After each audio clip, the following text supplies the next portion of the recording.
We're going to start with the Serenity Prayer, and then we'll go into the daily reflections. If you or someone you know are questioning yourselves about whether or not you're an alcoholic or whether they are an alcoholic or drug addict, reach out. We can help you. You don't have to do it alone. God, grant me the serenity to accept the things I cannot change, courage to change the things I can, and the wisdom to know the difference. Grant me patience with the struggles that take time, and appreciation for all that I have, tolerance of those with different struggles, and the strength to get up and try again, one day at a time. October 10th. Fixing me, not you. If somebody hurts us and we are sore, we are in the wrong also. 12 Steps and 12 Traditions, page 90. What a freedom I felt when this passage was pointed out to me. Suddenly I saw that I could do something about my anger. I could fix me, instead of trying to fix them. I believe that there are no exceptions to the axiom. When I am angry, my anger is always self-centered. I must keep reminding myself that I am human, that I am doing the best I can, even when the best is sometimes poor. So, I ask God to remove my anger and truly set me free. A man is about as big as the things that make him angry, is a famous quote by Winston Churchill. Epictetus said, if someone succeeds in provoking you, realize that your mind is complicit in the provocation.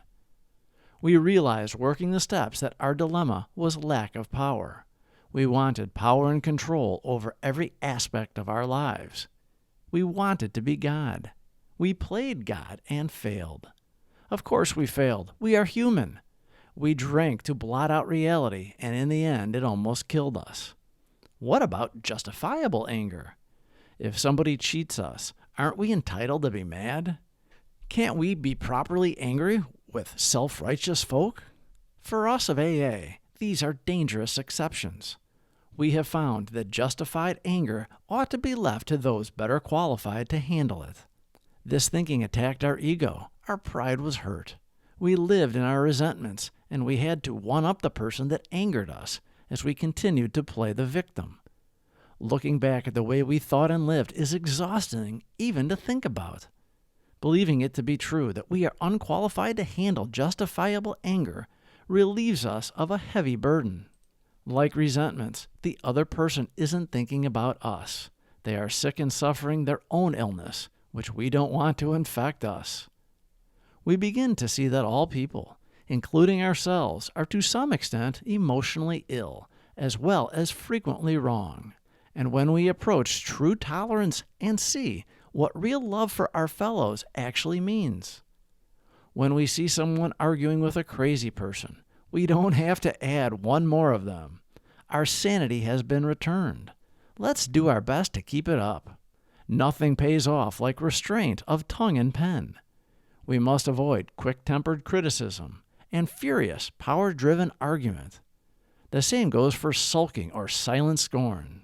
These are emotional booby traps baited with pride and vengefulness. Our first job is to sidestep the traps. When we are tempted by the bait, we should train ourselves to step back and think.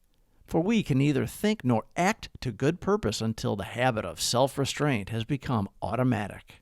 God removed our powerlessness. He is our power. He took away our alcoholic obsession when we stopped fighting and accepted Him as our higher power. When we turned our will over to His care, we took the path of least resistance, the fork in the road. We made a decision to continue with the steps. Faith without works is dead. We must live it. God again removes our shortcomings. It is us who seek them out when we are not spiritually fit. Prayer, meditation, and constant contact with newcomers ensures immunity from the first drink. October 10th. Fixing me, not you.